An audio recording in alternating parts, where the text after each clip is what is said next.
a very new broker, which is now quite popular, and there's a reason why. Obviously, why it's very popular, Veracity Markets, and we're gonna get into why it's so popular right now, right? So I heard about Veracity Markets. I don't remember who first told me about it, but I sort of just remember hearing. Okay, I think it was a YouTube channel that I heard about Veracity Markets in passing, and then know it was on Facebook. Sorry, it was someone who was trading using Veracity Markets, and I just obviously brushed it off. And then a new friend actually told me about Veracity Markets, and I think it's a scam broker. I'm gonna say it now.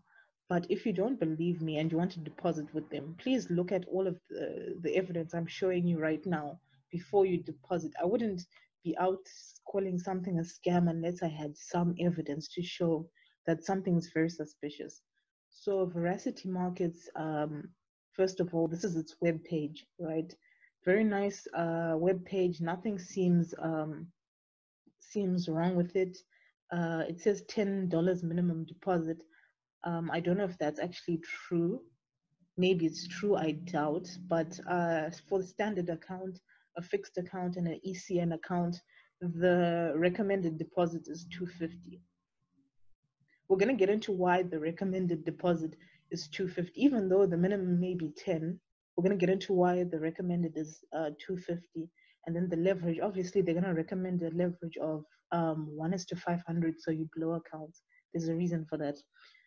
So nothing seems quite off about them, besides the fact that we don't know who owns Veracity Markets. There's no one person who owns it. So it is actually regulated by the FSCA. So you realistically, if you complain to the FSCA, they're going to tell you that it's a regulated broker.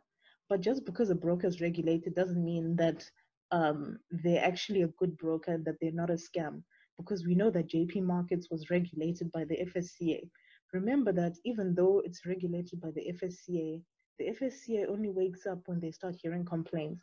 And then even if they start hearing complaints, they aren't there when a broker is literally switching off its systems and freezing its systems. They're not there. And so they'll go investigate and they'll find nothing. And then only once some major issue comes up, that's when they basically close down the broker. So yes, Veracity Markets is regulated by the FSCA, and it's regulated under a name, Navesh Financial Services. So Navesh is essentially a company. So it's not one person who owns Veracity Markets. It's a company called Navesh Financial Services Limited.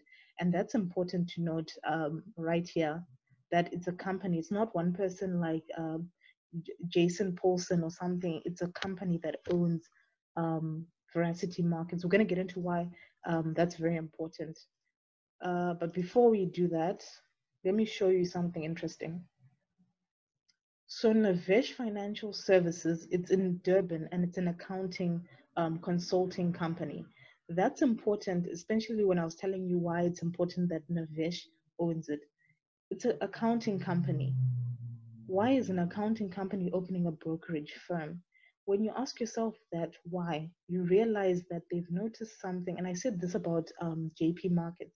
People who work in financial services like accounting or in a bank, they realize that the money is where the brokerage is. If you start a brokerage company, that's where all the money is. Because if 90% of traders are losing money, all you have to do is start a brokerage company and then make all that 90% and then give out 10% in withdrawals.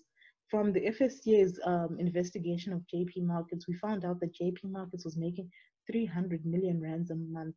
So you can imagine if this accounting company discovered that, and then they were like, listen, brokerage is where all the money is. So what we're going to do is we're going to start a company. Now, what's also possible is that we don't know who are the people who own Navesh Financial Services. Because the thing with a lot of these companies is that one person will own a company which is a subsidiary of another company, which is a subsidiary of another company. So I don't know who owns Navesh Financial Services, but we know for sure that it's a legitimate company. But they've realized the same thing that I had said about JP Markets, which is that he worked in Paulson worked in a bank, and he realized that most people deposit, and um, all you have to do is freeze systems, increase spreads, and then basically take people's money, and then you're living large. So this is why this accounting services has essentially just started a new brokerage, and they've called it Veracity Markets, right? And during COVID times, everyone's looking for money. And in order to start a brokerage, you need money. These guys are making 1.2 million a year. They have the money to start a brokerage company, right? That's number one. So if you want to know what's going on with people, this is where things get interesting. The best way to test whether a broker is legitimate or a scam is to look at its clients' reviews. Its clients' reviews on withdrawals and deposits tells you everything. This guy Musa here, um, basically on the 13th of August, he said that he paid 2 weeks ago. So this is probably now nearly 3 weeks ago. He paid 1,500 for investment, and he still has not seen that money reflect in his account. That is a big warning sign. Now, you may say to yourself, it's just one person. It's not one person. Let's go into when you go to the Facebook account, this guy, he shows evidence of his FNB account, right? Where on this FNB account, he deposited 1,500, same as this guy, and when he deposited 1,500, he still has not seen his money come back.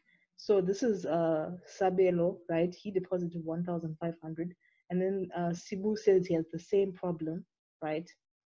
Uh, this person says they're bad at rendering good services. So now we've seen some people who are struggling to get their deposits, but it doesn't end there, guys. Um, we're gonna get to the other complaints just now. I'm just looking for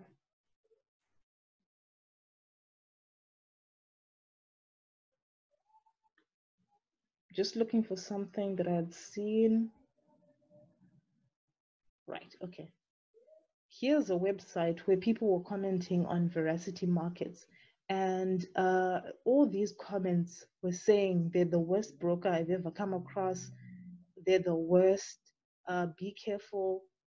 Essentially, when a broker gives you 100% bonus account, if you're not careful, what happens is that you essentially get to trade more money than you actually have. And so when you blow that account, they can take more money from your account on top of your deposit. So say you deposited 1,500, then they give you another 1,500. If you lose all that money, they have your banking details, they can take that money, and you should be very, very careful. This person still hasn't received their withdrawals. So you'll also see that in this comment section, all these people have not received their withdrawals, and they don't answer emails. They don't answer emails. They don't answer their WhatsApp. They don't answer any communication lines they have. Still hasn't received withdrawals.